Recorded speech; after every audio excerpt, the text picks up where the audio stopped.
Hello एलेवेंथीज, hello everybody.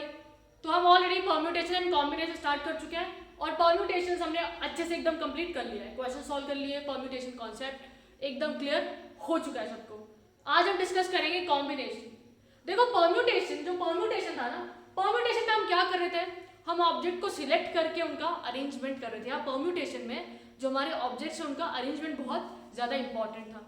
But combination में याद रखना, अरेंजमेंट डज नॉट मैटर। क्या मैटर नहीं करता? अरेंजमेंट की जरूरत नहीं होती है। इधर सिर्फ और सिर्फ फर्क किससे पड़ता है?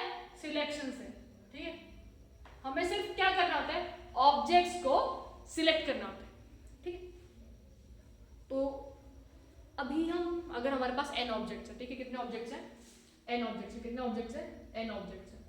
और n ऑब्जेक्ट्स में से हमें r ऑब्जेक्ट्स को सिलेक्ट करना है। कितने सिलेक्ट करना है? r। तो उसको कितने केस में कर सकते हैं? देखो मैंने क्या बोला है, मेरे को इधर फर्क नहीं पड़ता अरेंजमेंट से, मेरे को सिर्फ और सिर्फ सिलेक्शन से मतलब है। बट परम्यूटेशन में हमें अरेंजमेंट फर्क पड़ता था, बट कॉम्बिनेशन में याद है ना, अरेंजमेंट से कुछ फर्क नहीं पड़ता। तो हम जो सिलेक्शन है ना, उसको NCR बेस में कर सकते हैं। कितने बेस में हम सिलेक्ट कर सकते हैं चीजों को? NCR base. धीरे धीरे जाओगे सब क्लियर होगा, बट मेक श्योर तुम पूरे वीडियो को अच्छे से वॉच आउट करो। तो हमें जब भी ऑब्जेक्ट को सिलेक्ट करना है तो हम NCR बेस में कर सकते हैं। एग्जाम्पल देखो, जैसे अगर मेरे पास 3 ऑब्जेक्ट्स हैं, A, B और C, 3 ऑब्जेक्ट्स हैं। अब मैंने बोला इनमें से कोई भी एक ऑब्जेक्ट लेना है। मेरे को क्या करना है? कोई भी एक ऑब्जेक्ट सिलेक्ट करना है। तो मैं क्या कर सकती हूँ, या तो मैं A को सिलेक्ट कर सकती हूँ, या तो मैं B को सिलेक्ट कर सकती हूँ, या तो मैं C को सिलेक्ट कर सकती हूँ। तो मेरे पास कितने आ गए? 3 वेज है, राइट, सिलेक्शन के। तो इसको हम ऐसे रिप्रेजेंट कर सकते हैं। ऑब्जेक्ट्स कितने हमारे पास? 3। सिलेक्ट कितने करना है? सिर्फ और सिर्फ एक, तो 3C1। अब देखो NCR का फॉर्मूला क्या होता है। सबसे पहले फॉर्मूला लिख लो, n factorial n minus r factorial r factorial. ठीक है, तो कितना हो जाएगा? 3 फैक्टोरियल, 3 माइनस 1 फैक्टोरियल और 1 factorial. 3 factorial, 2 factorial into 1 factorial. 1 factorial की वैल्यू 1 होती है। अब 3 को कैसे लिख सकते हैं? 3 इंटू 2 फैक्टोरियल। कितने आ गए? 3 वेज। या तो तुम ऐसे कर लो, या तो तुम लॉजिक अप्लाई कर लो, दोनों से आंसर सेम आ रहा है, राइट। तो जब भी याद है ना, जब भी तुम्हें बोलेंगे ना सिलेक्शन करना है हमें ऑब्जेक्ट्स का, what you will do is you will apply the formula for the combination, that is NCR, where n is the number of objects, R is the objects that needs to be selected. और example लेते हैं, मैंने बोल दिया कि मेरे पास 3 objects हैं वापस A B C, बट इस बार मुझे इन 3 में से कोई भी 2 ऑब्जेक्ट सिलेक्ट करना है। अगर हम लॉजिक के हिसाब से जाएंगे तो हम A B को ले सकते हैं, राइट, हम B C को ले सकते हैं और हम A C को ले सकते हैं। अब मेरी बात सुनो, क्या इससे फर्क पड़ेगा कि मैं पहले C को ले रही हूँ या मैं पहले A को ले रही हूँ? ये फर्क किसमें पड़ता था? सिर्फ और सिर्फ परम्यूटेशन। देखो अगर मैं बोलती कि A B C, अब मैं बोलूंगी arranging these 3 taken 2 at a time. अरे arrangement of A B C given कितने हैं? 3, बट कितनों का अरेंजमेंट करना है? Taken 2 at a time. तो मैं कैसे कर सकती थी? ये बात थी हमारी परम्यूटेशन की, राइट। हम कैसे करते थे इसको? हम A B को कर लेते थे और फिर B A को भी करते थे। क्यों? क्योंकि यहाँ पे परम्यूटेशन में कौन पहले आएगा कौन बाद में आएगा वो भी बहुत बड़ा इम्पैक्ट क्रिएट करता है, बट कॉम्बिनेशन में ये कुछ फर्क नहीं पड़ता। तो परम्यूटेशन में A B B A, ये हो गया, फिर B C C B हो जाएगा, फिर A C C A हो जाएगा।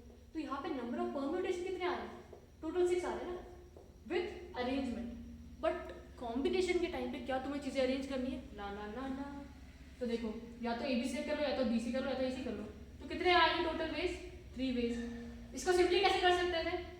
3 ऑब्जेक्ट्स है, करने कितने सिलेक्ट एक साथ? 2, तो 3C2, right. 3 factorial, 3 minus 2 factorial into 2 factorial, 3 factorial 1 factorial into 2 factorial, 3 into 2 factorial upon 2 factorial, 2 2 cancel, 3 वेज। टिंग टिंग हो गया नहीं सॉल्व? ये भी 3 और ये भी 3 वेज में आ चुका है। तो देखो जब भी तुम्हें सिलेक्शन बोलेंगे ना, कि जब भी हमें चीजें सिलेक्ट करनी है, उनको अरेंज नहीं करना है, जब भी सिर्फ और सिर्फ सिलेक्ट करनी है, तो हम कौन सा फॉर्मूला लगाएंगे? NCR, सिलेक्टिंग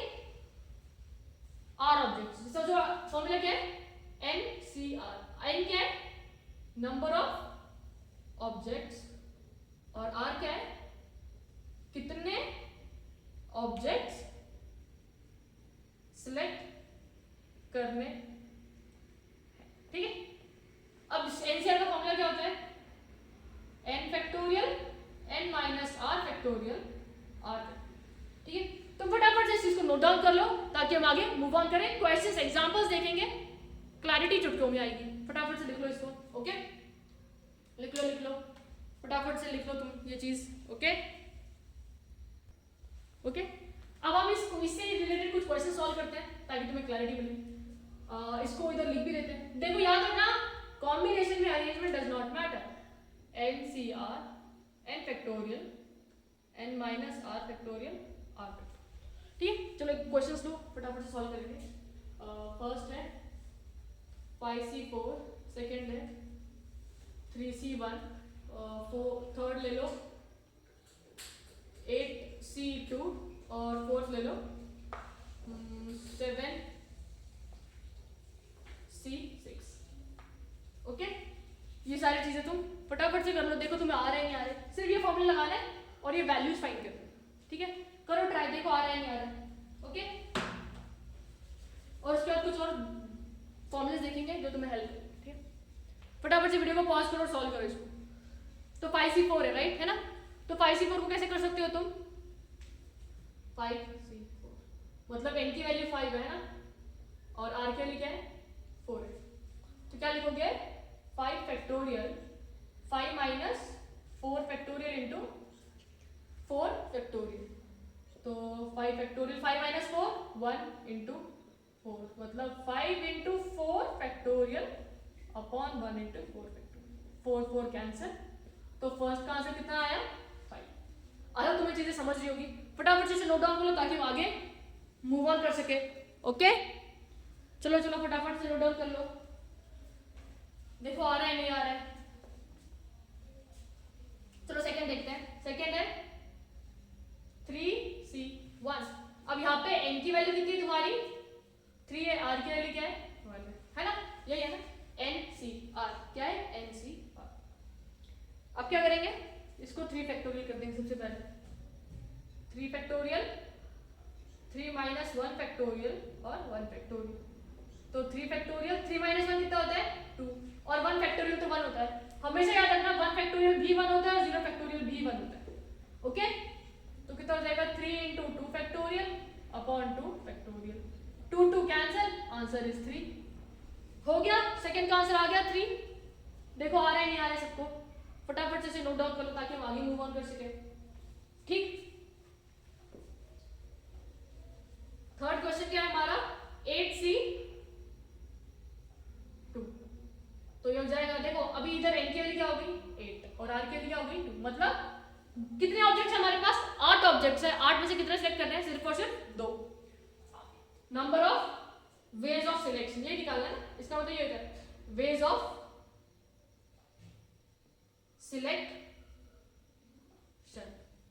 तो 8 फैक्टोरियल 8 माइनस 2 फैक्टोरियल है ना, n की जगह 8 माइनस 2 और r की जगह फिर क्या पुट करेंगे 2 फैक्टोरियल, राइट। तो कैसा हो जाएगा 8 factorial 6 factorial into 2 factorial, easy, 8 into 7 into 6 factorial, 2 factorial तो 2 ही होता है, 6 6 कैंसिल, 2 1 जा 2 4 जा 4 7 जा 28 फैक्टोरियल, ओके। अब तुम्हें चीजें समझ रही होगी, फटाफट से इसे नोट डाउन कर लो, आ रहा होगा, इजी है, इसमें कुछ ज्यादा टफ नहीं है, जो हमने परम्यूटेशन में सीखा था वही कॉम्बिनेशन में भी वही लगाना है ना। उसके बाद है फोर्थ, फोर्थ क्या है 7C6, मतलब 7 फैक्टोरियल, n की वैल्यू क्या है 7 है, r की वैल्यू क्या है 6 है, 7 minus 6 factorial into 6 factorial, 7 factorial 1 factorial into 6, 1 factorial क्या होता है 1, 7 को कैसे लिख सकते हैं 7 इंटू 6 फैक्टोरियल 1 इंटू 6 फैक्टोरियल, 6 6 फिर कट गया, कितना है 7 है, इजी पीजी, बहुत इजी थे क्वेश्चंस, कुछ डिफिकल्ट नहीं थे। परम्यूटेशन जिसको आता है उसको कॉम्बिनेशन के ऐसे चुटकी वाले छोटे वाले क्वेश्चंस तो आराम से सॉल्व हो जाएंगे।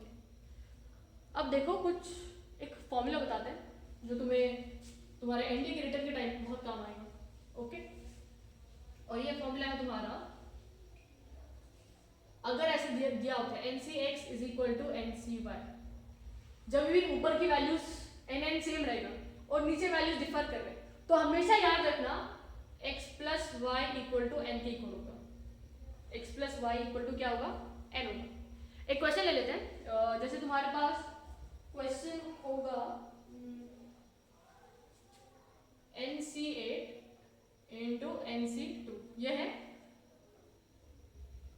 सॉरी क्वेश्चन ले लो NC8 is equal to NC2 और बोल दिया फाइंड NC2 ही फाइंड करो, ठीक है। हाँ ये फाइंड करने के बोल दिया, अब कैसे करोगे? अब तुम्हें क्या दिख रहा है कि यार मुझे NC8 is equal to NC2 दिया हुआ है ना। अब मैंने क्या बोला है, ये किस फॉर्मेट का दिख रहा है, NC8 is equal to NC2 है ना। तो ऊपर की वैल्यूज तो सेम है, ऊपर का जो n है दैट इज सेम, बट इधर क्या वैल्यूज डिफर हो रही है। मतलब ये जो वैल्यूज का जब हम सम निकालेंगे वो किसके इक्वल आ जाएगा, टोटल नंबर ऑफ ऑब्जेक्ट्स या टोटल वैल्यू, n की टोटल वैल्यू। अब 8 प्लस 2 करो कितना आ जाएगा, 10 है ना। 8 प्लस 2 कितना हो जाएगा, 8 plus 2 equal to n, n का वैल्यू कितना है 10। फाइंड वैल्यू किसी करनी थी NC2, तो 10C2, 10 factorial 10 minus 2 8 factorial 2 factorial. Formula भूलना नहीं है NC2 NCR वाला, n factorial n minus r factorial r factorial, ठीक है। तो 10C2 कितना हो जाएगा, 10 फैक्टोरियल 8 फैक्टोरियल 2, तो 10 इंटू 9/2, 2 1 जा 5 45, ठीक है। फटाफट से नोट डाउन कर लो ताकि और कुछ क्वेश्चंस हम सॉल्व कर ही ले, ठीक है। अब एक क्वेश्चन तुम करो, ठीक है मुझसे, जैसे अगर मेरे को क्वेश्चन गिवन है, ठीक है, तुम फटाफट से नोट डाउन कर लो। हम यहाँ पर क्वेश्चन चेंज कर लेते हैं, जैसे NC8 is equal to NC9, find NC17। चलो एक क्वेश्चन तुम खुद से करो, वीडियो को पॉज करो, ट्राई करो, देखो बन रहे हैं, सॉल्व हो पा रहा है या नहीं हो पा रहा है, ठीक है। क्योंकि मोस्ट इंपॉर्टेंट है guess whether we are able to solve question or not। चलो ट्राई करो क्वेश्चन को, देखो आ रहा है नहीं आ रहा है। पॉज करो वीडियो को, सॉल्व करो। अब मेरी बात ध्यान से सुनो, यहाँ पे क्या दिया हुआ है, NC8 is equal to NC9, ये किस फॉर्मेट में दिख रहा है, NC, यहाँ पे एक डिफरेंट वैल्यू है, यहाँ पे एक डिफरेंट वैल्यू, यहाँ पे 8 है तो x, यहाँ पे 9 है तो y। बट हमने फॉर्मूला क्या देखा है, जब भी ऐसा होगा तो जो इन दोनों का नीचे का सम होगा that will be equal to ऊपर वाला वैल्यू, है ना। मतलब x plus y equal to 9, यहाँ पे x की वैल्यू इज 8, यहाँ पे y की value is 9 equal to n। n की वैल्यू कितनी आ गई 17, n की वैल्यू आ गई फाइंड, ये वाली करनी थी NC17, but now we know n की जगह इज 17 है ना। n की जगह क्या पुट करेंगे, पुट n इक्वल टू 17, तो 17 राइट, वैल्यू देखते क्या जाएगी, 17 factorial 17 minus 17 factorial into 17 factorial, है ना। कितना हो जाएगा 17 फैक्टोरियल 0 फैक्टोरियल इंटू 17, 0 फैक्टोरियल की वैल्यू इज 1, ठीक है, नोट डाउन कर लो। तो 17 फैक्टोरियल 1 इंटू 17, ये फॉर्मूला तुम्हारे जहन में बिठा लो, कहीं ना कहीं छुपा लो, ठीक है। फटाफट से इसे नोट डाउन कर लो ताकि आप कुछ और क्वेश्चंस देख ही ले आज, ओके। फटाफट से नोट डाउन करो इसे, ठीक है। आई होप तुमने नोट डाउन कर ही लिया होगा, है ना। तो एक क्वेश्चन, छोटा सा क्वेश्चन, और सिर्फ हमारा इंट्रोडक्शन था, तो तुम्हें कॉम्बिनेशन के कॉन्सेप्ट क्लियर हुआ होगा, राइट। जगह मैंने बोल दिया कि मुझे ठीक है, रुको एक क्वेश्चन ले लेते हैं, तुम ये फाइंड करो,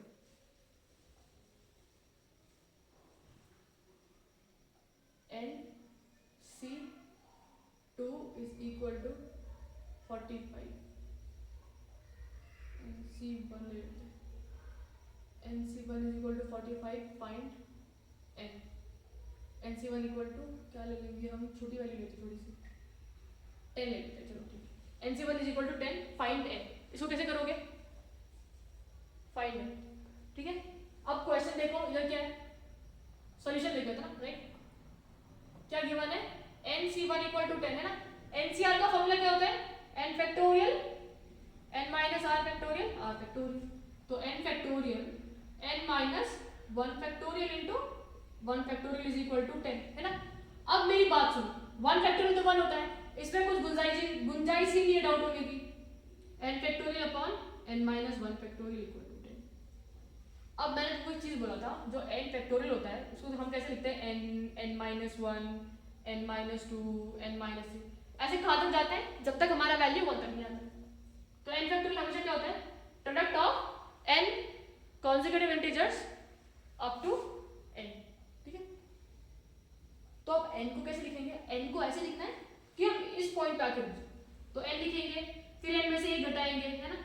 अब मेरी बात सुनो, क्या ये वाला वैल्यू और ये वाला वैल्यू मैच कर रहा है? हाँ, ये दोनों वैल्यू न्यूमरेटर और डिनोमिनेटर मैच हो रहा है, n माइनस 1 और नीचे क्या है, देखो ये मैच हो रहा है।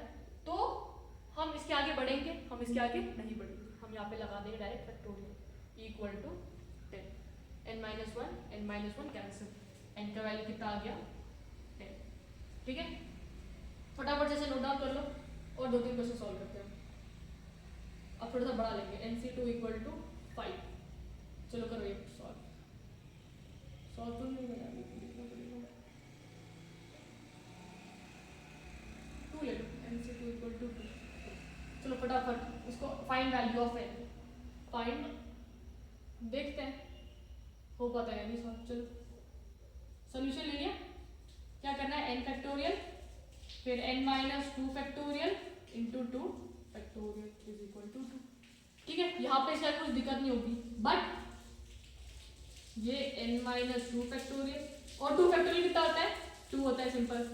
तो ये 2 डिवाइड में है तो ऊपर किस में चला जाएगा, न्यूमरेटर में, तो ये इधर तो स्टैंड ऐसा रह जाएगा, है ना। कैसा रह जाएगा, n factorial n minus 2 factorial और 2 2 जा 4, राइट। अब मेरी बात ध्यान से सुनो, ओके, सुनो सुनो सब सुनो, अब मेरी बात ध्यान से सुनो। जो n फैक्टोरियल इसको कैसे लिख सकते हैं, n माइनस 1, सब में से एक घटाते हुए चल रहा है, n माइनस 1 फिर n माइनस 2।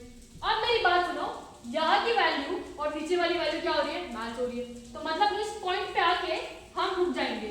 अब रुक जाएंगे तो फैक्टोरियल लगा देंगे, उसके नीचे n minus 2 factorial is equal to 4, n minus 2 cut गया, सिंपल।